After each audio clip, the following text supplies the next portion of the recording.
Ladies and gentlemen, welcome back to the channel. This is the Vikings garage. And on today's episode, we will be doing a whole bunch of stuff, but mainly we'll be installing a ladder.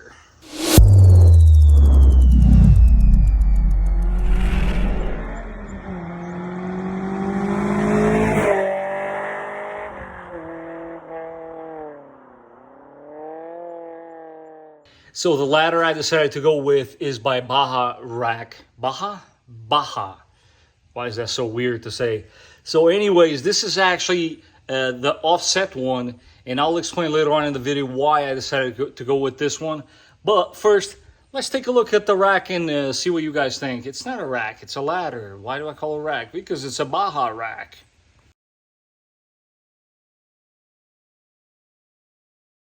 So let's go ahead and take a look at this ladder. I want to show you guys some cool details on it before we go ahead and start installing it. So first things first, these things actually do have a serial number, and look at that. They are made in Baja, Mexico.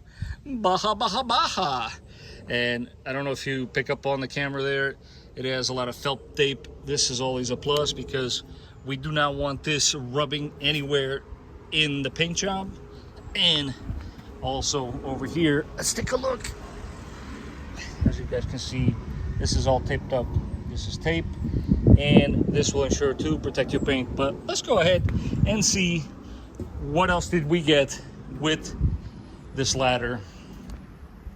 You have the bracket that will go on your hatch itself.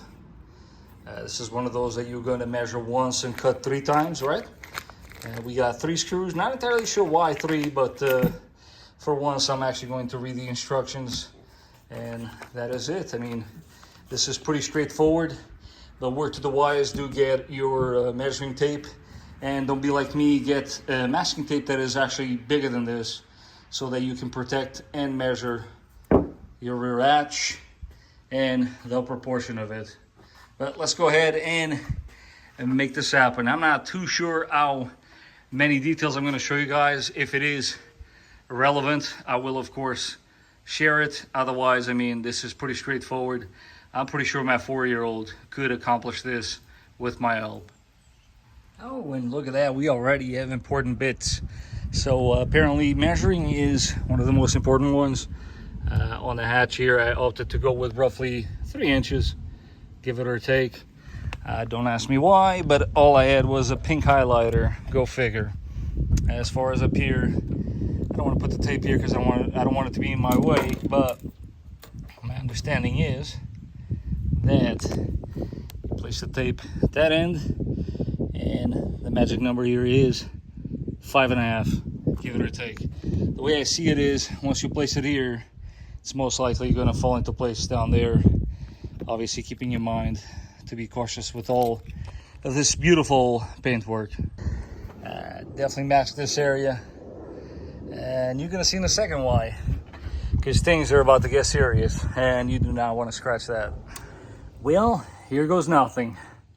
Wish me luck. What could possibly go wrong?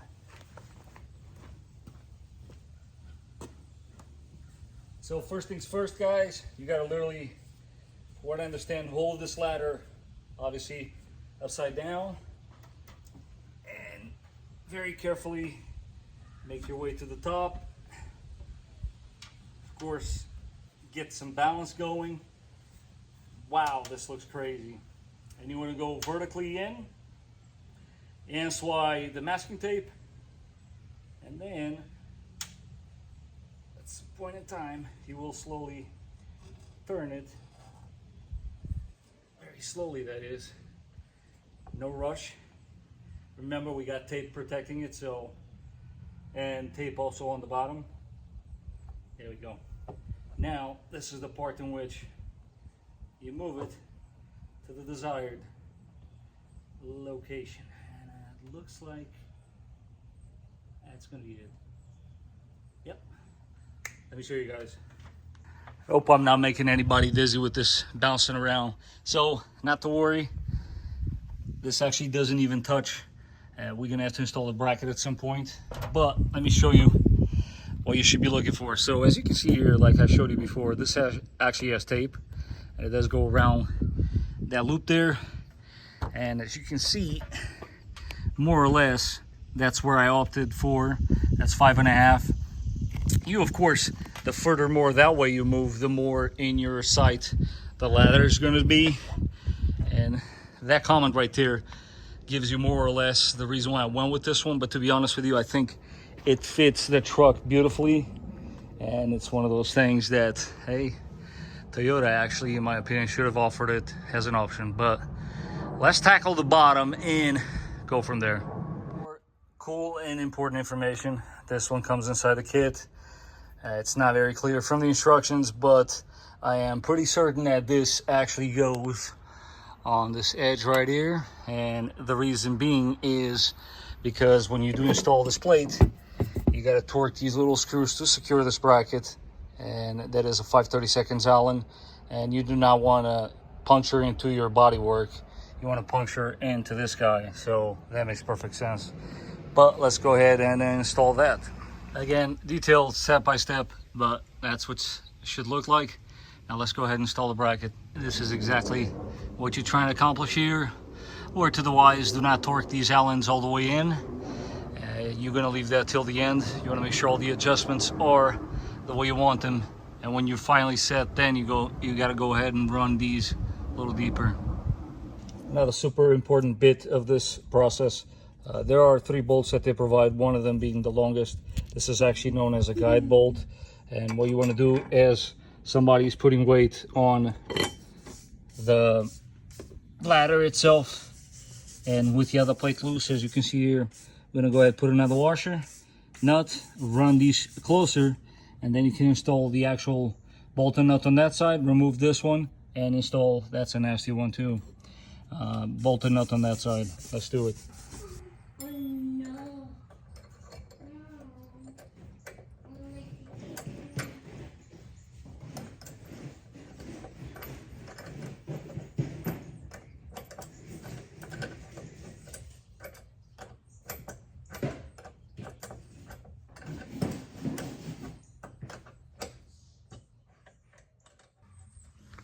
Let's go ahead then and give some final key points here.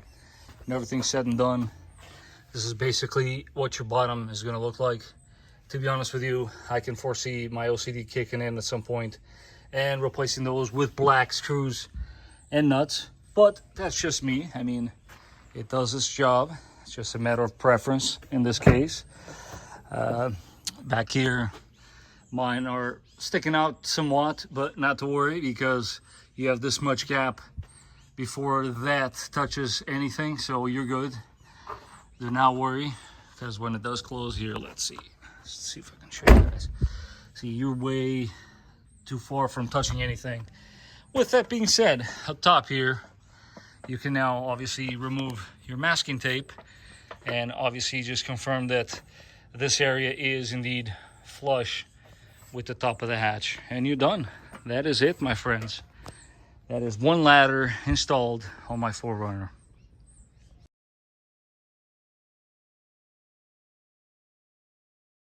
So as always, I found myself browsing the classifieds on Marketplace, Facebook, and what do I come across? Check this out. Yep, these are OEM Toyota Rock Sliders. Stay tuned, and I'm going to show you guys how easy it is to install these things. All right, so let's take a look and see what I got here. They are obviously takeoffs. I left them dirty, as you see here in these images, but I can assure you this is going to clean up really nicely. And besides, it sits underneath the truck, so it doesn't really matter. Now, there is a question here that I personally had, as they're not necessarily marked.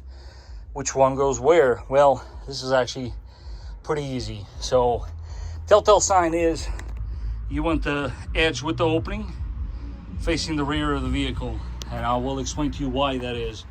Also, another key point here is this is how they are being bolted on. This is exactly as you should have them facing, as you see here.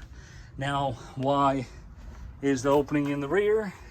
Is because it's got to go over your parking cable. So, opening in the rear, facing like so, driver's side, passenger side. How does the saying go? Do it as I say, but not as I do. Yeah, it applies here. Guys, get a second hand, and you two at home should have no problem installing these. But for right now, I'm gonna do what I gotta do.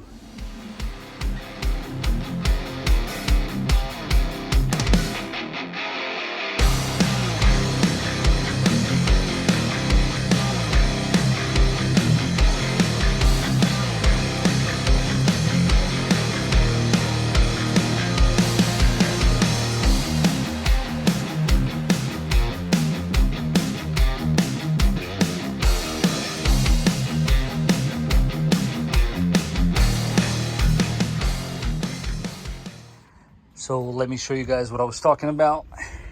We are halfway here. Super important point here. Don't tighten those screws all the way down until, of course, you got them all in. Because as you can see, this will make it easier for me to align those two. Let's go ahead and finish this job. And also, I forgot to mention, hardware kit is basically 10 of these little guys. Nothing crazy, and you need, of course, 12mm on a ratchet, or in this case, I would say a wrench. Gear wrench would probably be your best bet here. As you can see, not even 15 minutes later, and I am already done with the driver's side. They do clean up very nicely, don't you guys agree? And once again, I think it's important to emphasize this. These are basically rock sliders. They're not really meant to be used as a side step, because their main function obviously is to protect your rocker panels. Ooh, the usage of the word rock being utilized quite a lot. So basically, let's see how well I can do this. A lot of those predator steps and side steps are bolted to the body of your car. Now, if you were to run over a rock, you know what, I should probably show you guys this on the other side. If you are unfortunate to run over a rock and the rock happens to come on this side, you do not want it to hit this section, because this is obviously part of your rocker panel, and this would then require you to do extensive body work. Well, we are mounting them to the frame, and we are basically covering this part as I just showed you there before. Most OEM side steps or the predator steps, as you can see here, I cover the holes. This is where they're bolted onto. And another reason why I took mine off as soon as possible. It does look very nice, I gotta say. Definitely leave in the comments down below, guys. What do you think of this setup? I honestly think this is the way to go as far as protection of the undercarriage. In the same token that you would install a skid plate, rock sliders serve the same exact purpose. It is a matter of protection when you're actually out there having fun. Now, yeah, now I get to do the other side all over again.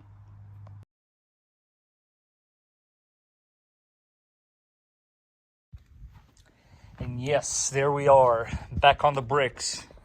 I got my blanket.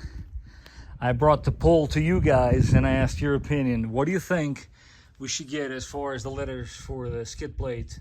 And what do you guys think? Ready? Bam. I know. Is this black? Is this green? Well, we'll find out very soon. Make sure you clean the area. This is just one of the many things I had laying around. There's other products out there, but it is super important if you want these things to stick. Clean them up first, dry them up, and go to town.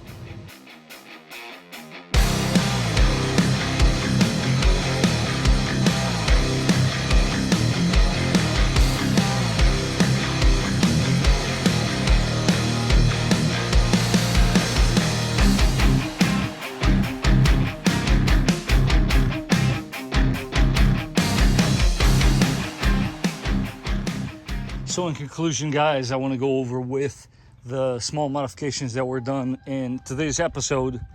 Some of you do reach out to me in social media. And by the way, I do have an Instagram account that I do use very frequently. You can reach me out there.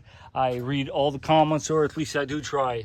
Here's a close-up. It is indeed army green. Although I got to be honest with you, it is almost hard to tell from up here. It almost looks as a black. But I do want to thank you guys that voted in the poll. I gotta say, this was actually my wife's first choice. You know what they say, happy wife, happy life. I like it. I personally, if I wouldn't have asked her. I would have went with black, but I'm kind of glad I went with the green because honestly, it goes in nicely. Red, I think, would have been a little tacky, a little too much like a TRD Pro, and that is not what I'm trying to do here. As far as these rock sliders, these are the OEM ones, and I think you all can agree with me. When you look at them from a side profile, you can almost even miss them being there unless somebody does point them out to you, and I kind of like that. They're very sleek. They blend right in. Not to mention it is an OEM product, and you know what?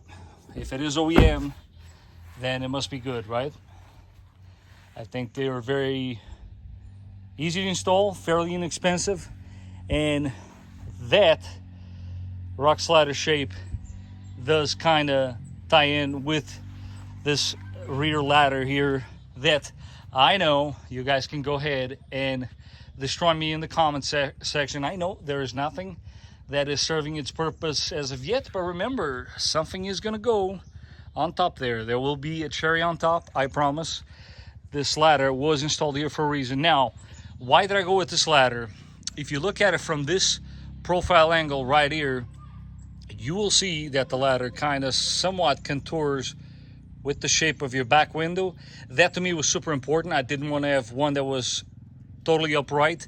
I wanted a ladder that kind of goes right along with the design of the vehicle, and I think to me, from the ones I've seen in person, this is the one to get. Baja Rack is the brand, and this is the ladder for me. Now, a gentleman reached out to me on Instagram, and he made an excellent point.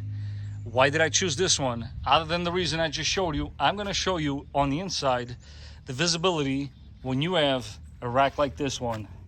This is super important and crucial, in my opinion, when you're choosing the rack. So we'll start off with backup camera here. Let's start my car first, and then let's go with reverse.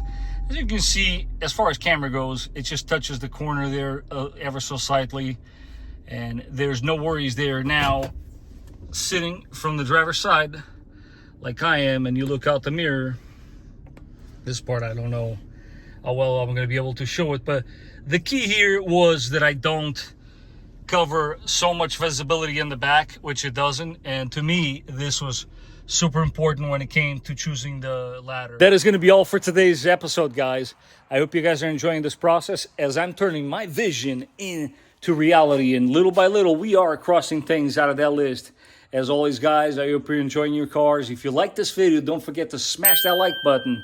If you haven't done so, do not forget to subscribe, and I will catch you guys on the next one.